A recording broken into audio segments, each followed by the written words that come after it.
Whoopsie, hitting buttons. Hello, everybody, and welcome into the Lions Grid. It's Friday, which means it's time for our fantasy football focus episode, Joe.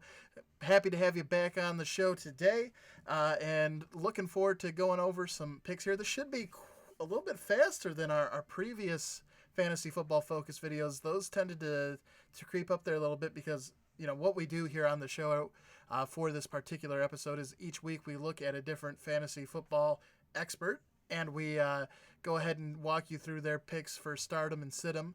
The first week of doing this, we went through NFL.com's Michael Fabiano's. Then we did CBS Sports last week. This week, we're bringing you the guide is from Samantha Previte. She works for the New York Post, doing their sports section. And I put a link down to the article inside of the video, as well as a link to her Twitter as well. And without much further ado, Joe, we'll just jump in here.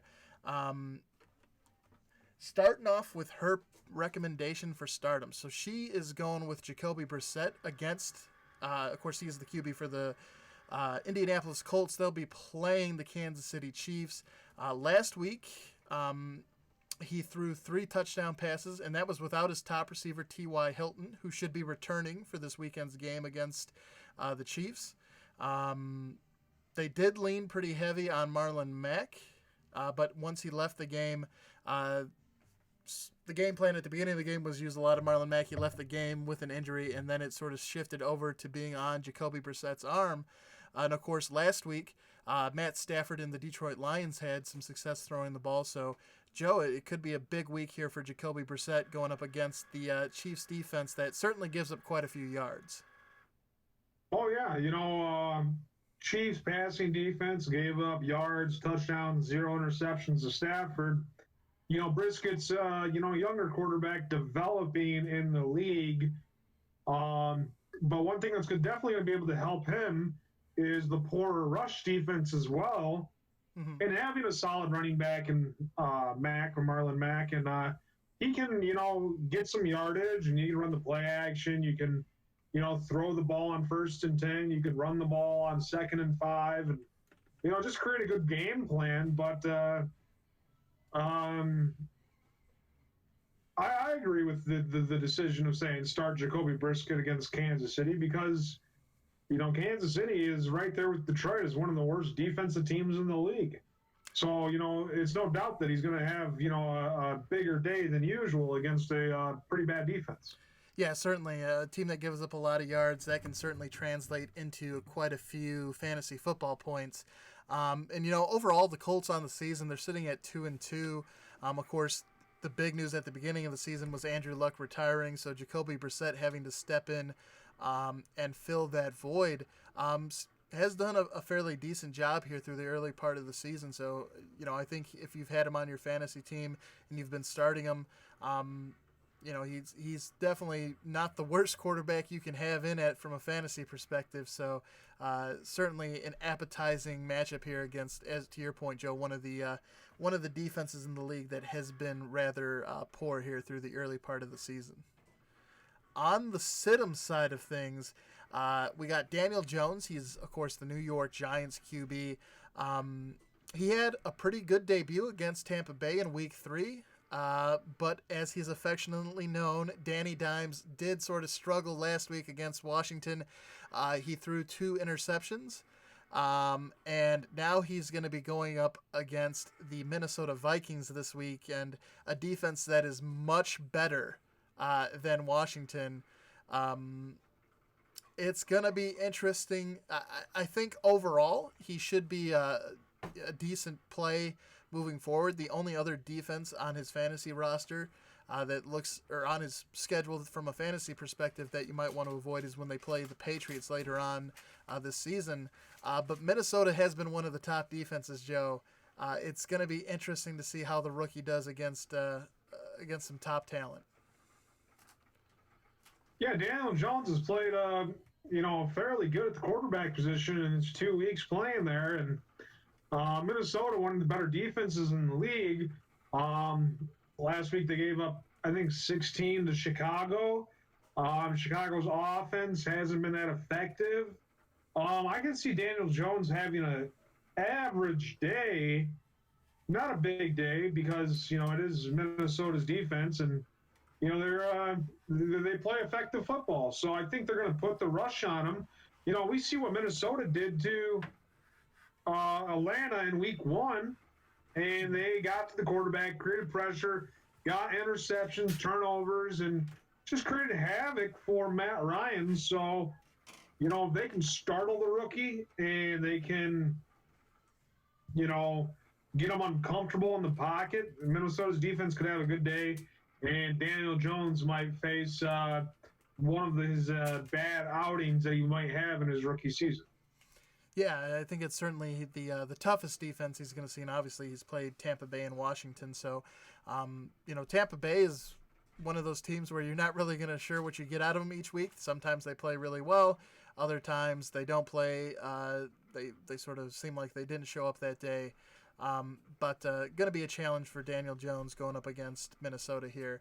And it's going to be interesting to see how he does against a defense of this caliber. But from a fantasy perspective, considering that, if you have another option, maybe a good time to sit Daniel Jones, knowing that this will be his toughest challenge yet in his young career. At the running back position, Samantha is recommending two people to start here. The first is Joe Mixon, who, of course, is the Bengals running back. They will be playing the Cardinals this weekend. Both teams winless on the season. If you look at the Bengals, obviously there's not a whole lot to like about them. However, one thing that factors into Joe Mixon's favor is the fact that at this point, their passing attack, they just lost John Ross for the season. A.J. Green isn't back. They're running out of people to throw the ball to, which means they might have to lean pretty heavily on the run here. So, again, it's, take it with a grain of salt because overall the Bengals have struggled this season, again, winless. But they should be leaning pretty heavily on the run here in week number 5 going up against the Cardinals.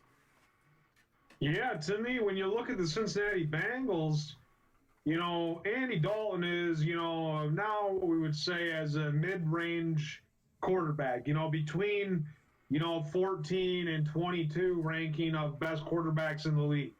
Now, when you look at Joe Mixon, he is a younger player. When I saw him play in college, I said, this guy's got strength. This guy's got speed. He's going to be a good running back when he gets to the next level. And he was taken fairly high in the draft. And, of course, he had a good rookie season for, the amount of carries that he got. But, yeah, I can see definitely Joe Mixon, having a good game. So that's my opinion on that. Who is that? Devontae Freeman? That is Devontae Freeman with the Falcons there, and they'll be playing the Texans this weekend. Last weekend, of course, the Texans played Carolina. Christian McCaffrey rushed for 93 yards and a touchdown against them. He also caught 10 passes for another 86 yards. So Devontae Freeman is also known for being a capable receiver out of the backfield. You take in the way they struggled against Christian McCaffrey last week, could be a big week this week for Devontae Freeman. So Samantha's recommending that if you have him, could be a good week to check him in either at your running back number 2 slot, depending on how your league's set up, or it could be a good flex pick there again because the Texans certainly did look vulnerable to passes coming out of the backfield, and he can certainly catch the ball. Yeah, the thing about Devontae Freeman is that he's always had the ability to make big plays. There's times I've seen this guy run, and he'll run right through a defender, whether it be a safety or a cornerback. He can even break linebacker tackles. And then he's also got this, 15 to 30-yard burst of speed that I've never seen before. Like 15 to 30 yards, this guy can go flying down the field. That opening possession that I saw the Atlanta Falcons have against the New England Patriots in the Super Bowl, that guy was running very fast, and it looked like he was going to have a big game. Patriots were able to get him contained, but that's one thing about Devontae Freeman in the past. He's had that burst of speed, he's had that strength, it's just questionable with that injury last year that he had and the age factor coming into play. But, I think he's still got good talent and he can still, play a good football. So I'd like to see him have a big game if I'm watching highlights on Sunday. Yeah, and I think if you're a fantasy owner, certainly reason to be optimistic because again, that Houston Texans matchup, certainly if he can have a fraction of the success Christian McCaffrey had last week, could be a big week for him for the Falcons, which they'll need to get the win there against the Texans. Taking a look at the sit 'em side of things, Samantha's going with two running backs here, of course, Josh Jacobs with the Oakland Raiders and Chris Thompson with the Washington Redskins.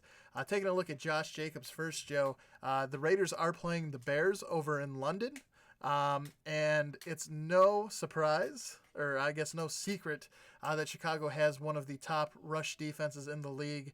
They just played the Vikings last week, and they held Delvin Cook, who was on, he was on a pretty good streak there coming into the game.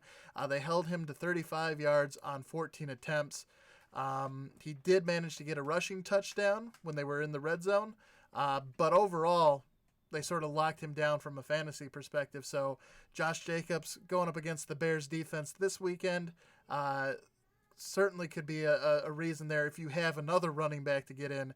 Not necessarily a favorable matchup from a fantasy perspective. Yeah, Josh Jacobs, good rookie, good and coming into the league, has a lot of potential. But against Chicago's defense, playing in front of the entire nation, in London, in England, and having to prove something to to England. I think the Bears are in better position to shut down the run than he is to have a big game. Yep, and similar story with Chris Thompson. Of course, the Washington is going up against New England. The Patriots are another one of the top rushing defenses in the league, and it's going to be Thompson struggled last week. He had 4 rushes for 4 yards against the Giants, and they're not necessarily known to be a top rushing defense. New England is certainly much tougher against the run. I think they've given up the fewest rushing. Their defense has given up the fewest fewest points to running backs so far this season. It's certainly going to be a struggle there, I think. So, with both Josh Jacobs and Chris Thompson here, really the having them on the sit-em makes sense because they're going up against two of the toughest rush defenses in the league. Taking a look at the wide receiver position here, so 2 stardoms, and this first one's kind of interesting. Samantha does have him here as a start, and the first one, of course, is Stephon Diggs with the Vikings. Then we also have Robbie Anderson with the New York Jets. Stephon Diggs is kind of interesting, of course, because there's the ongoing situation.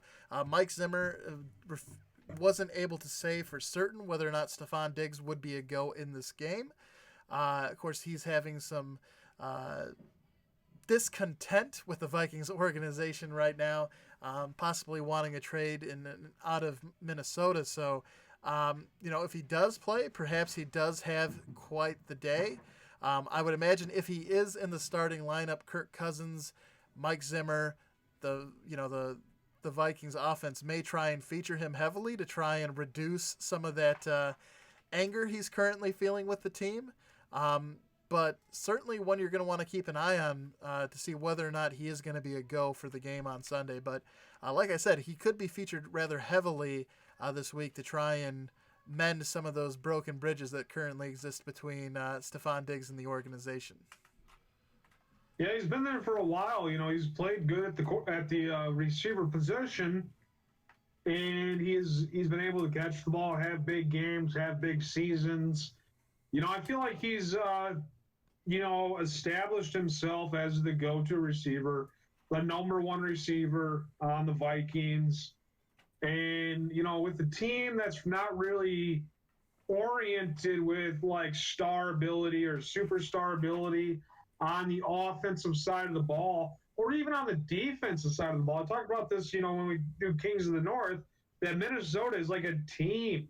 They don't, publicize one player over the other player on the team. It's very team oriented and not really superstar or, number one guy. But Stephon Diggs is the go-to receiver on offense, the go-to guy on offense.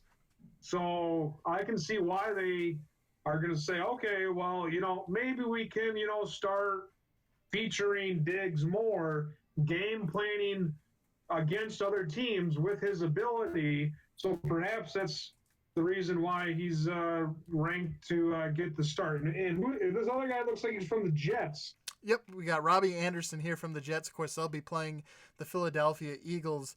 Anderson he hasn't had a really he's sort of been struggling. Of course, the issue with the Jets is that Sam Darnold's been recovering from mono. He has been ruled out of the game, so it will be Luke Falk getting the start once again for the Jets at the QB spot.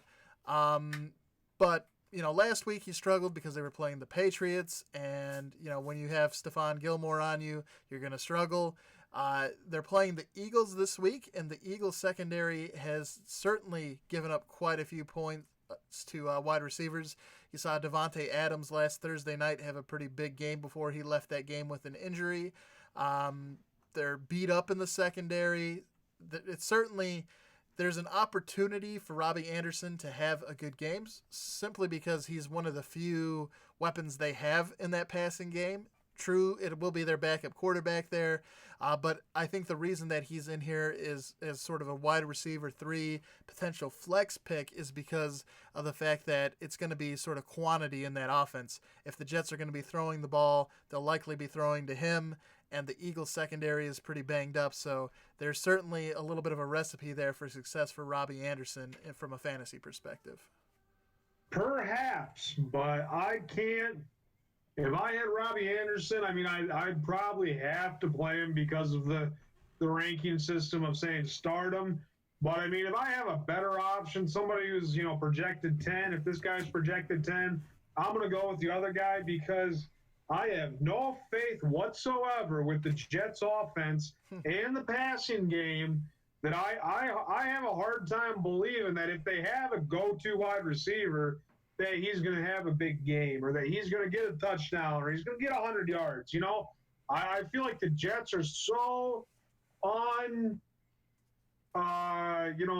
systematic that they're not going to go to the number one guy. They're not going to have 7 to 10 catches for the number one guy. I feel like they're the spread the ball around offense. Whoever can make a play, make a play. And if we start getting our butts whooped in the passing game, just keep handing it off to Le'Veon Bell and see what he can do.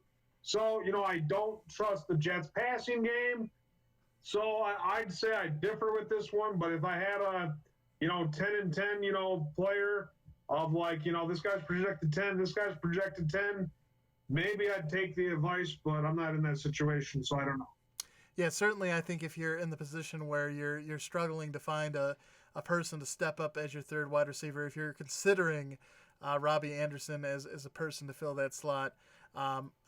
In that case, you're already kind of, it probably suggests you're in need of somebody. So if you are looking for somebody as that third wide receiver, probably somebody you can pick up in your league and potentially have some success with here. But again, I wouldn't expect him to come out and have a huge day by any means. But somebody, if you're looking for some extra points from that wide receiver 3 slot that you might be able to cash in there, and maybe those extra points help make the difference in your fantasy football matchup this week. But I certainly wouldn't expect him to carry your fantasy team. Taking a look here at who Samantha has listed as her sits for the week. Of course, we talked about him returning yesterday, but the first guy there on the left you can see is Golden Tate for the New York Giants. Again, they'll be playing the Vikings. The second player is DJ Chark. He plays for Jacksonville, and they'll be playing the Carolina Panthers. So on the Golden Tate front, The reasoning for having him as a sit seems to be the fact that as the slot receiver, that means that Golden Tate will be seeing a lot of Xavier Rhodes in that Vikings secondary, and he is having a pretty good regular season. And this is, of course, Golden Tate's first game back for NFL action. Lining up opposite of Xavier Rhodes makes that a tough task, even if he had been here for the first 4 games of the season. With the tough matchup, I think it just is one of those things where if you have another option, you might want to hold off on inserting Golden Tate into your roster to use him as that secret weapon, because just that matchup with Xavier Rhodes is certainly going to be tough for him to have a huge impact in his first game back with the Giants. And then on the DJ Chark side of things, Houston's wide receivers last week, they sort of struggled against that Carolina's defense. And really overall, Carolina's defense has done a pretty good job in the passing game. The only exception to that is when they played Tampa Bay, and Chris Godwin, that was in week 2, did find some success there. Chark has sort of become the number 1 receiver down there for Jacksonville. But it's not a favorable matchup by any sort. What about Conley? Chris Conley. Chris Conley has been having has certainly taken some of his offensive production away, because it seems like teams are starting to put their best defenders on Chark, and that's opening things up for Conley, which means Chark is getting less balls thrown to him. So it's. I just picked up Chris Conley, and I was like, I mean, he's having good games. I mean, average games, but I just didn't know. He's see a Jacksonville receiver, and it's like, okay, well, which one do I have? I know I got a Jacksonville one. Yeah, Conley, I think is certainly he's getting the benefit of not having the team's number 1 corner line up against him. So it's unfortunate for Chark in that regard. Even though he's shown himself to be capable, that just means defenses are going to give him a little extra attention.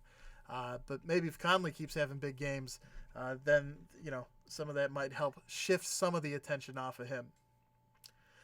In terms of tight ends, Samantha did recommend starting Will Dissly, but of course he played last night against the Rams, and I guess it's a good time as any to bring up the fact that I'm now 0-5 on Thursday Night Football Pick'ems.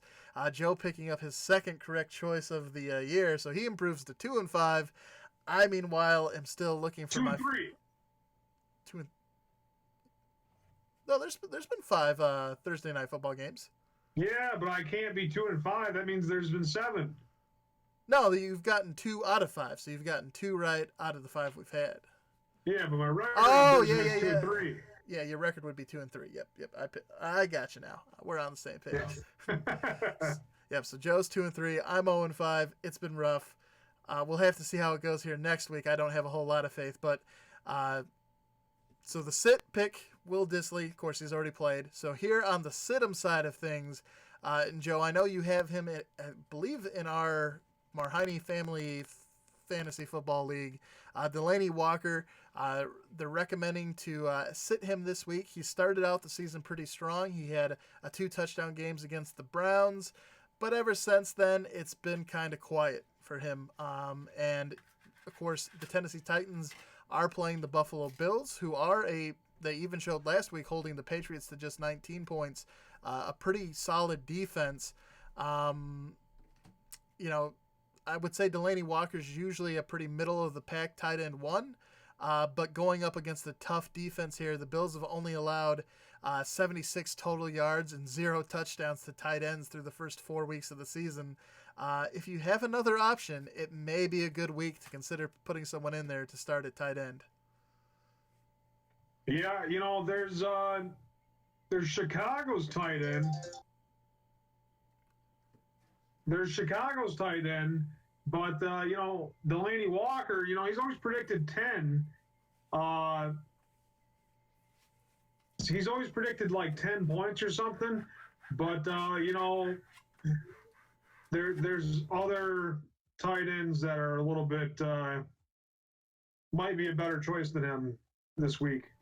Yeah, I think it's just I think overall people are still going to like him as a tight end number one. But in general, just this week, it's a tough matchup there against Buffalo. So I think if you do have another option, at least for this week, certainly a good opportunity to maybe try somebody else out.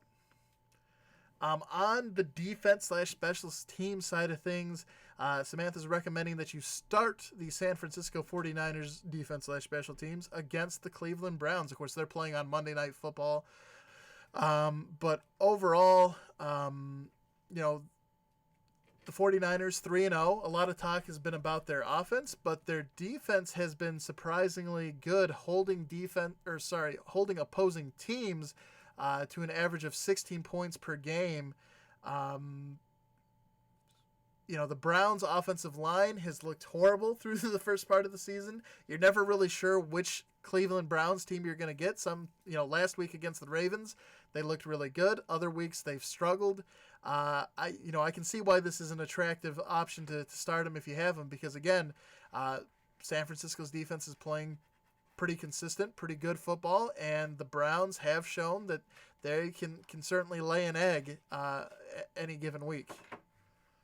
Yeah, I was able to pick up San Francisco's defense, I think, in between week 2 and 3, and they had a big game for me in week 3 or 4, and then I had to sit them last week because they were on the bye. But against Cleveland, I'm definitely going to go with this prediction or this statement that they should play this week. So I'm going to do that. And then on the sit-em side for defense and special teams, we do have the Green Bay Packers. They will be playing against Dallas. Everything was looking good with Green Bay's defense. It looked like those offseason acquisitions they made were really paying off and at a surprising rate. And then they played Philadelphia last week, and it just got ugly. They seemed to have no way of stopping the run.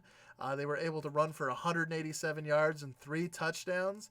And then they also gave up quite a few yards through the air to Alshon Jeffrey and Dallas Goedert and Zach Ertz. This week you're going up against the Cowboys, and they have obviously they are going to be missing their left tackle, Tyron Smith. We talked about that yesterday during the injury report episode. But that offensive line is still pretty good. You're going up against Amari Cooper, Ezekiel Elliott. No disrespect to Jordan Howard, but certainly Zeke has been in terms of his production, especially from a fantasy standpoint, has been a much more productive running back. So if they struggled so much last week against the, Jordan Howard and company, certainly not a recipe for success here going up against Ezekiel Elliott and this Cowboys team that loves to run the football. So it could be a long week. If you have a different option from the Packers, could be a good week to sub in your backup defense, because things could be ugly in Dallas.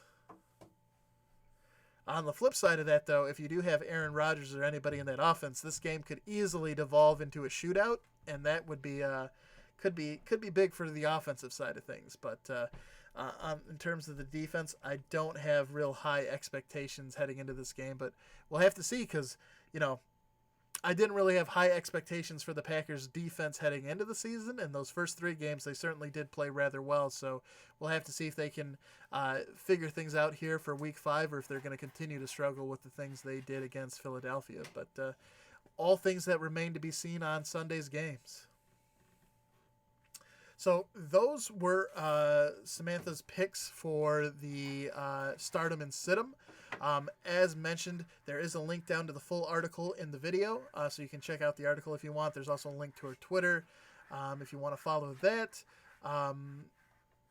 Like I also said, each week we try and feature someone new. So if there is anybody, a specific fantasy expert you would like us to cover for next week's video, please go ahead and suggest that in the comments as well, and we'll definitely take a look at them and see about potentially spotlighting someone new, because fantasy football is certainly, there's a science to it, but it's also a little bit of an art. So I'd like to get the viewpoints of as many different people as we can, because if we just featured one person all the time, not every pick they make in terms of Stardom and Situm turns out well, Joe. Is no surprise. It's kind of hard to predict who's going to have the big week. So we like to try and switch things up and get a bunch of different viewpoints to help you make your best fantasy picks. Oh yeah, fantasy football is unpredictable. Anybody any week can have a big week.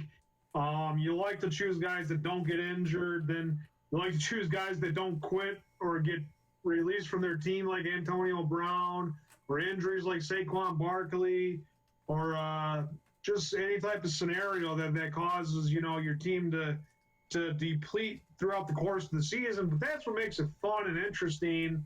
And when you have two people, like, should I play this guy or this guy? You want to choose right. So that's why this segment's important. But ultimately, it's a judgment call, and you just never know. It's always a tough call. Certainly not the easiest thing to do. So that's why we like to come at you with a couple people's views. But if you did enjoy today's show, please do help the channel grow. The best way to do that is to either your choice of liking the video, or you can also subscribe to the channel if you haven't done so. We're making great progress towards our goal of reaching 100 subscribers to get our custom URL for the channel, but we still need some help there. So if you haven't done so and are willing to, please consider subscribing to the channel. With that, we will catch you during tomorrow's video, which will go over the rest of our picks for the week.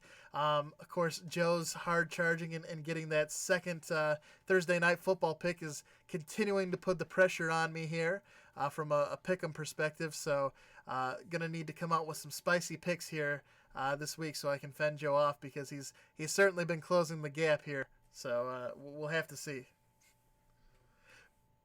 But yeah, if you're interested in seeing who we like in this weekend's games, be sure to tune in tomorrow. Until then, I'm Kevin Marheine. He's Joe Wilmot. We'll catch you during the next video.